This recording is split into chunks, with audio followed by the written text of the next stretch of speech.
Welcome to the many interpretations of Tarbosaurus.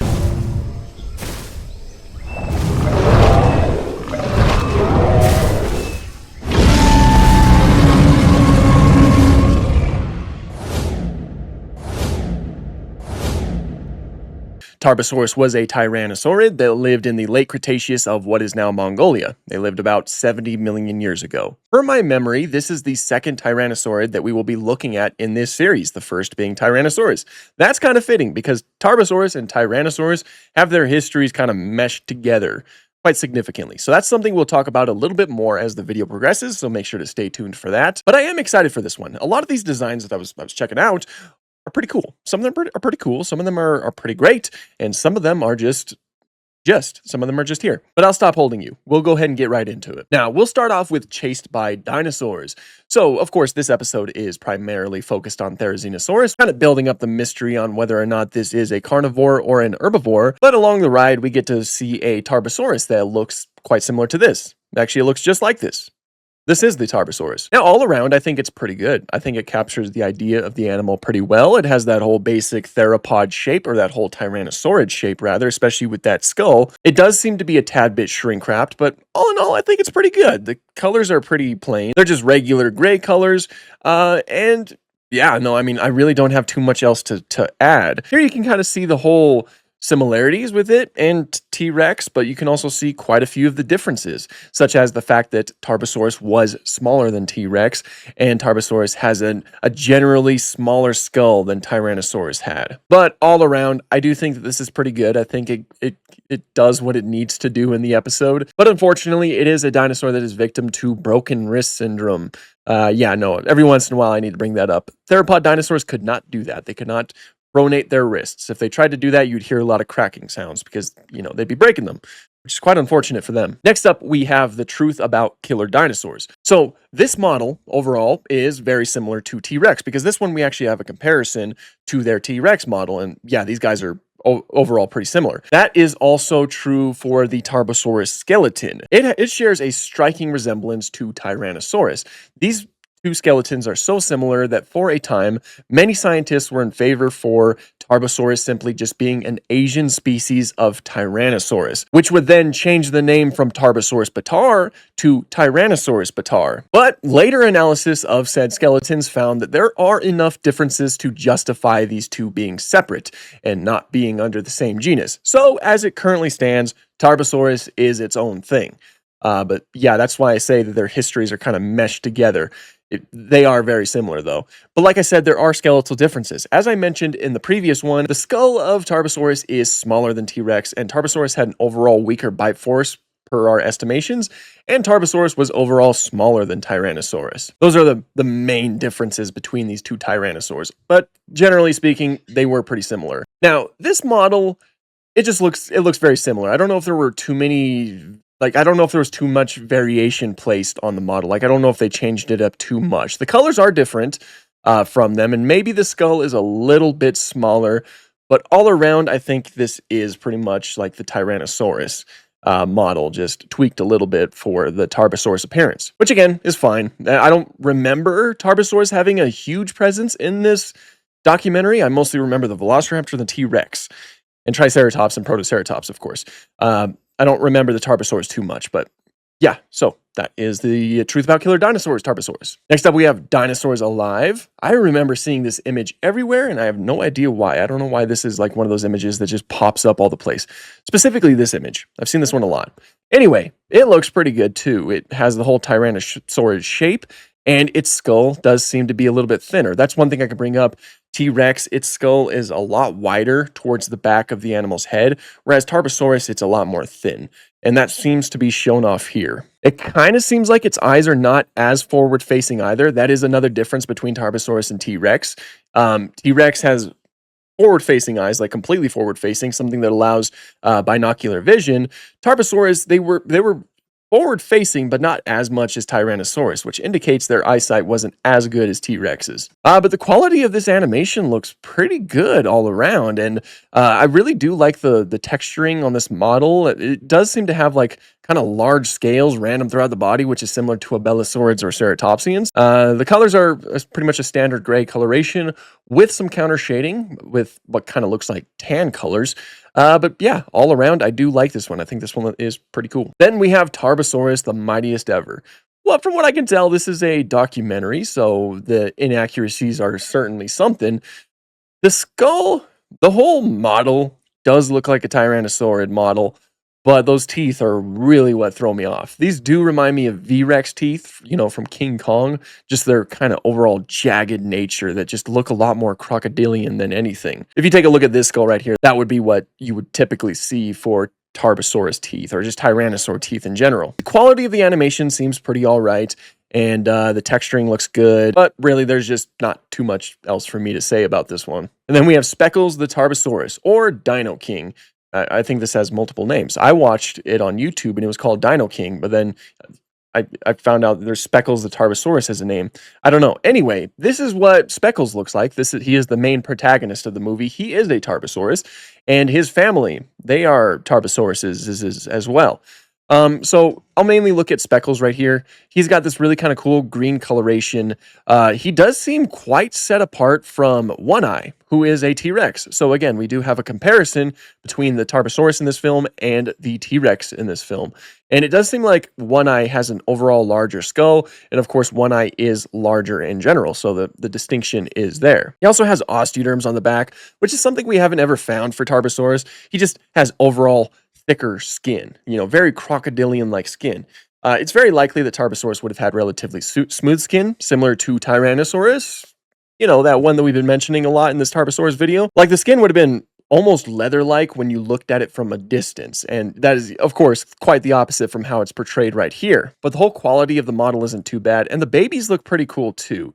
I mean, they are distinct from the adults, which is usually something I do like to see because, ontogeny and stuff like that, when they start off small, they typically look different from how they, what they look like when they grow to their full size. Speckles here looks quite different from his grown counterpart. All around, of course, this movie isn't trying to be accurate. This movie is mainly for entertainment. And, I watched the movie, and I could say that it was a movie. I wasn't that big of a fan of it.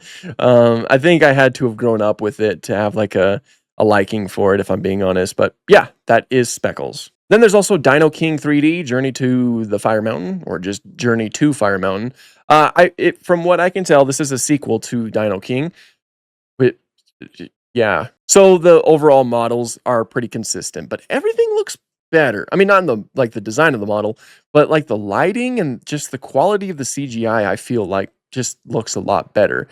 But basically everything I said about the Tarbosaurus models pretty much applies here. All of those same things are brought over. Then we have Amazing Dino World. So I'm not a big fan of the Tyrannosaur designs in Amazing Dino World. They really do look like Jurassic Park T-Rex designs, Tyrannosaur designs, just with how blocky that skull is. This Tarbosaurus, its skull does seem to be smaller than the Tyrannosaurus that we see in the same documentary, so you do have that distinction. And it is absolutely covered in feathers. Now, feathers are likely for something like Tarbosaurus, but they probably would not have been this covered, like not this shaggy or anything like that.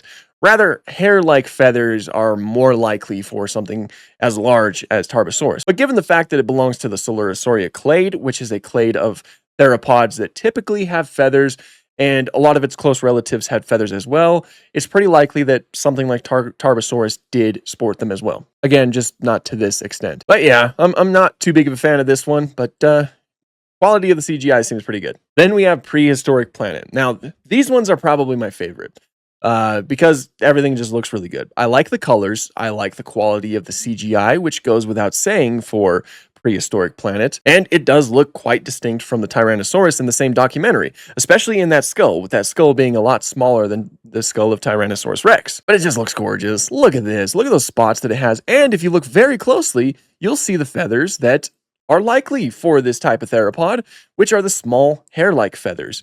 Again, it was unlikely that they were featherless, so something like that does seem to be pretty likely. But it looks gorgeous. It just looks really gorgeous. This is probably among my favorite designs of this animal in the whole list, and I like that we're introduced to them by them kind of just sleeping around. After they've just eaten, I believe it was a sauropod carcass, like they're just kind of just sleeping. It's a different side to dinosaurs. That's one of the reasons why I really like Prehistoric Planet, because we get to see these dinosaurs in different scenarios, ones that they are typically not shown in. Like more often than not, when you have a giant theropod dinosaur like this, you're going to see it attacking something or in the midst of a battle. But Prehistoric Planet showcases them again, sleeping and then being bugged by a velociraptor. It's all just very cool stuff. And again, just the quality of this CGI and everything about it is very good. Now we'll move on to the Jurassic franchise. So in Hidden Adventures, which was a Netflix interactive game thing, we are introduced to Tarbosaurus, which also later showed up in Jurassic World Evolution 2, and it looks like this. So, credit where it's due, this does look pretty similar to T-Rex, which is probably a little bit of a hint of their, their histories that have just been meshed together, just with some added spikes and stuff like that. Now, I've said this before. I think I said this when I was reviewing the DLC when it came out in Jurassic World Evolution 2, that this pretty much looks like T-Rex if Jurassic World designed it, because of just the osteoderms and the spikes and stuff like that.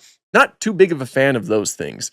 I wouldn't have mind if they like kind of tweaked the proportions a little bit, made the animal just like thinner in general, like most of the other depictions that we've seen on this list, to kind of make it stand out a little bit from T-Rex. Like I don't think they had to give it huge dorsal spikes and stuff like that. It's something I'm not a big fan of. It's just, I don't know. Maybe I'm being picky with that, but I'm just not a huge fan of it. I do like, however, a lot of the colors that you can give this guy on Jurassic World Evolution 2. And its main colors that we see in Hidden Adventure are really cool too. There are some good things about this this design in general that are pretty cool, but I'm just all around, it's not a terrible design, it's just not one of my favorites, In Jurassic Park 3 Park Builder, I can't even really make it out. It is looking at us, so I can see that the skull does seem to be pretty thin. And yeah, that's about all I can say. So now we have Jurassic World Alive, and a lot of these things are basically what I was talking about for the Camp Cretaceous version of the animal. It's just got, it's just overall, it's a lot thinner, so it's relatively distinct from Tyrannosaurus. It still does have spikes, which I don't know why that's the common thread. But it's got a really cool green coloration. Those eyebrow ridges / lacrimal horns are really pronounced. And yeah, it's thinner. The skull is thinner. So again, it is distinct from the Jurassic Park / World Tyrannosaurus. Yeah, so pretty good. Yeah, pretty cool.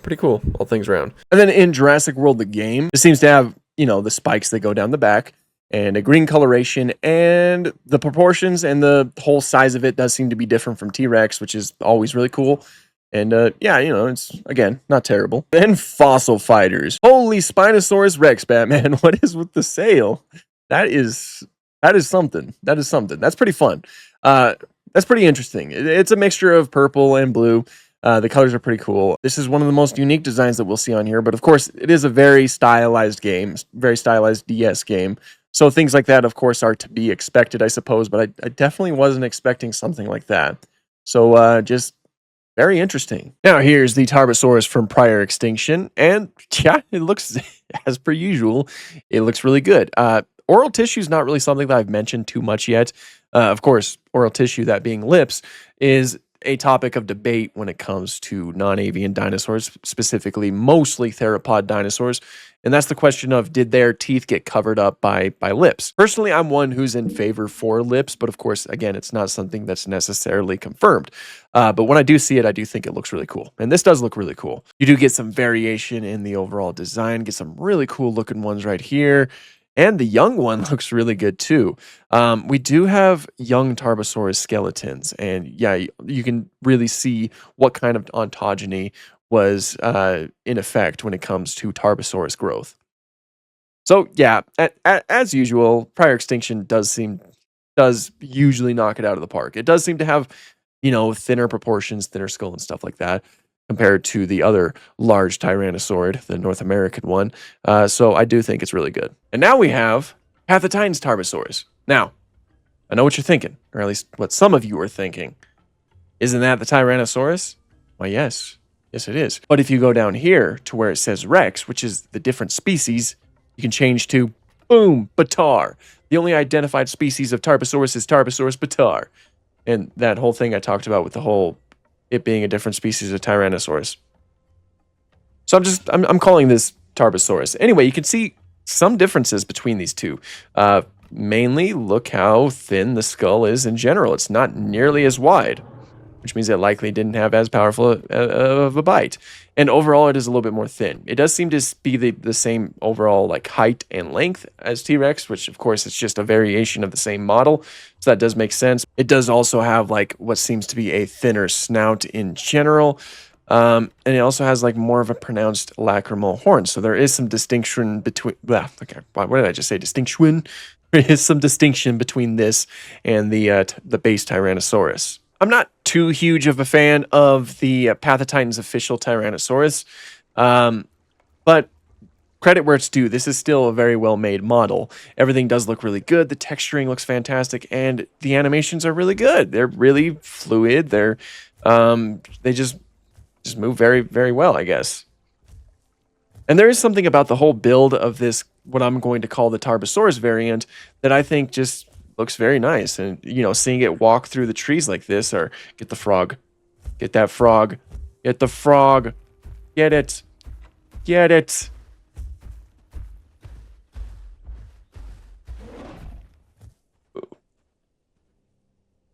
Oh, what? I just got juked by a flippin' frog. Oh, come on. The frog. Get it? Or toad. I don't exactly know what this is. I barely see it. Oh, I'm out of stamina. But the colors look pretty cool too.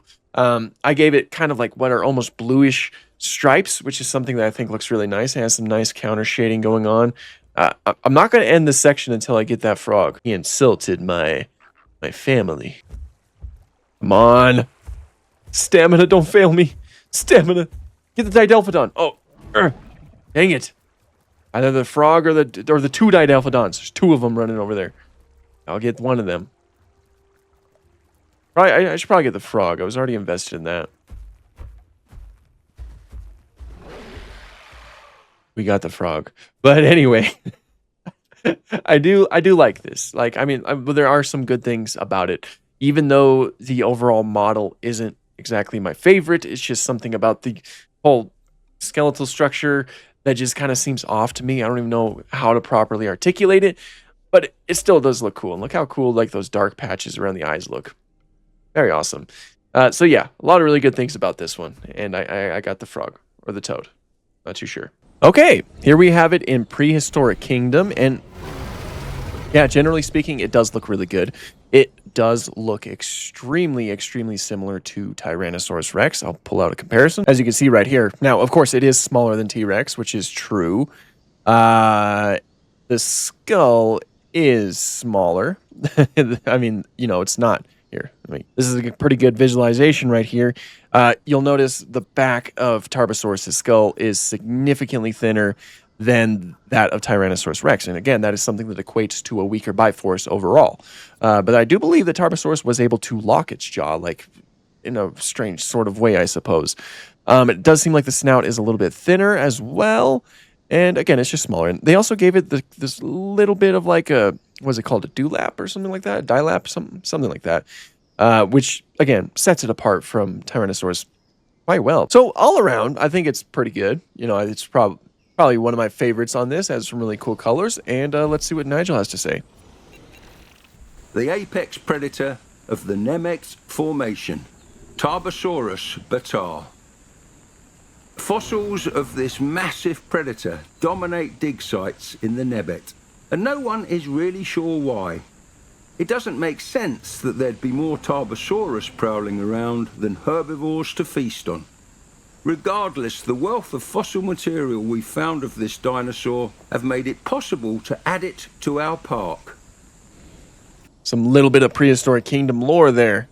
They use fossils to add them to the park by the looks of it.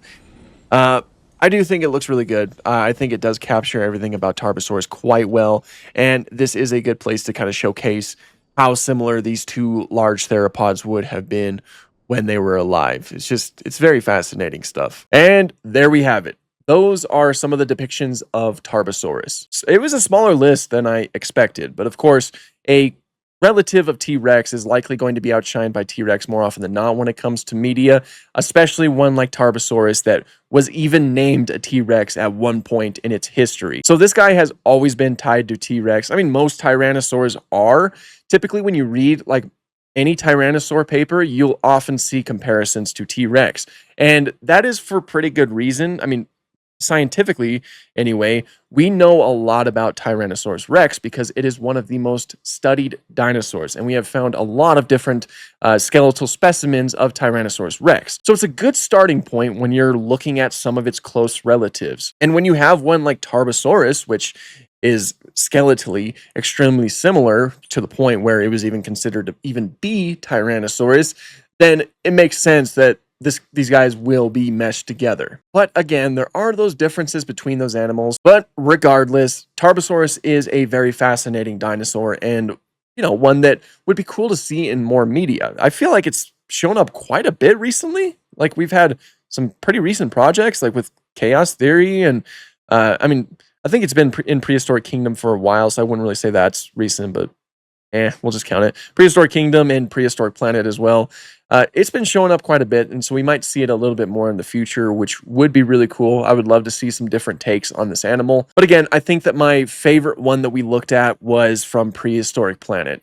That one just looks really good, in my opinion. It does look visually distinct from Tyrannosaurus Rex, while also remaining kind of similar to Tyrannosaurus Rex in a few different ways. Just, again, smaller and a lot more lightly built with a thinner skull. But let me know, what were some of your guys' favorites? And are there any that I don't know about that you know about? If there are, be sure to let me know in the comments. And if you enjoyed this video, please consider leaving a like and possibly subscribing, because of course that really does help out a lot. But regardless, I do appreciate each and every one of you. But that's pretty much all I have for this one. Thank you guys so much for watching, and have an awesome day.